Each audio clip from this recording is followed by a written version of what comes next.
Electoral bond यानी चुनावी चंदे के मुद्दे ने एक बार फिर से तूल पकड़ लिया है। पहले दौर का मतदान खत्म होते ही राहुल गांधी ने इलेक्टोरल बॉन्ड के मुद्दों को फिर से धार दे दी है और फिर से सीधा हमला बोला है प्रधानमंत्री मोदी पर। कहा है कि वो देश में भ्रष्टाचार का स्कूल चला रहे हैं। हालांकि चंद दिनों पहले ही पीएम मोदी और अमित शाह ने विपक्ष पर पलटवार किया था। सवाल है कि क्या अगले 6 दौर के मतदान में इलेक्टोरल बॉन्ड के मुद्दे का असर पड़ेगा? अगर पड़ेगा तो किसे नफा और किसे नुकसान होगा?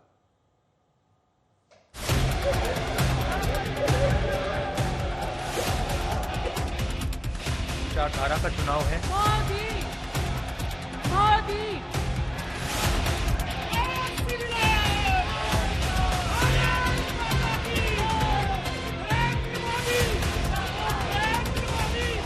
लोकतंत्र के महापर्व में पहले दौर का जोर खत्म हो चुका है। चुनावी रण में अब 6 चरण का घमासान बाकी है और तैयारी उसी की हो रही है। कुछ मुद्दे नए हैं, कुछ पुराने। किसी का शोर तेज है तो किसी का धीमा। लेकिन विपक्ष ने, खासकर कांग्रेस ने जिस मुद्दे की डोर को जोर से पकड़ा है वो है इलेक्टोरल बॉन्ड। 102 सीटों पर मतदान खत्म होने के एक दिन बाद राहुल ने सुबह ही प्रधानमंत्री की ओर ट्वीट का तीर चलाया। वार तीखा है, लिहाजा राहुल के शब्दों को गौर से पढ़ना और सुनना जरूरी है। नरेंद्र मोदी देश में भ्रष्टाचार का स्कूल चला रहे हैं, जहां एंटायर करप्शन साइंस विषय के तहत चंदे का धंधा समेत हर एक चैप्टर वो खुद डिटेल में पढ़ा रहे हैं। जैसे छापा डालकर चंदे की वसूली कैसे होती है, चंदा लेकर ठेका कैसे बांटा जाता है, भ्रष्टाचारियों को धुलने वाली वॉशिंग मशीन कैसे काम करती है, एजेंसियों को वसूली एजेंट बनाकर बेल और जेल का खेल कैसे होता है।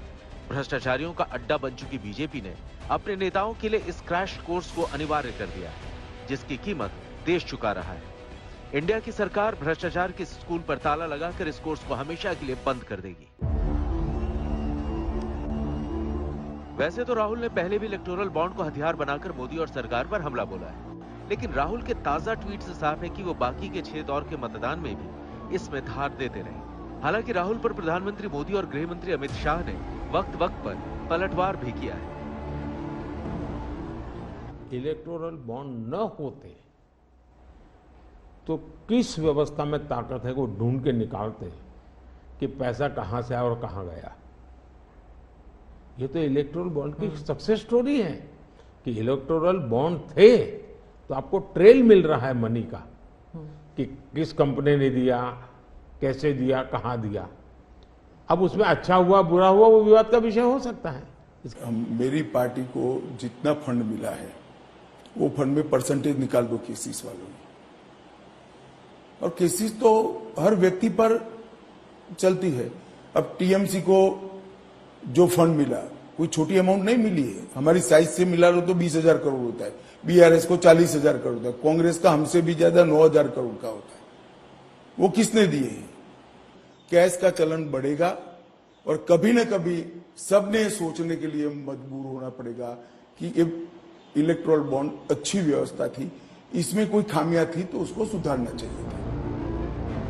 इलेक्टोरल बॉन्ड पर राहुल गांधी के हथियार उठाने के बाद कभी उनके सिपह सालार रहे कपिल सिब्बल ने भी मोर्चा खोला। प्रधानमंत्री मोदी को नसीहत तक दे डाली। 6,000 करोड़ था, ये कौन से कैश का पैसा था? ये तो व्हाइट पैसा है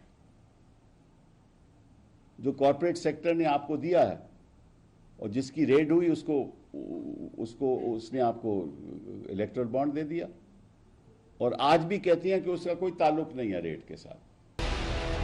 सिर्फ इलेक्टोरल बॉन्ड से ही चुनावी चंदे पर हंगामा नहीं मचा है, बल्कि दिल्ली में कथित शराब घोटाले के आरोपी का नाम भी आम आदमी पार्टी ने इसमें घसीटा है, बीजेपी को लाभार्थी बताते हुए। आज तक ब्यूरो।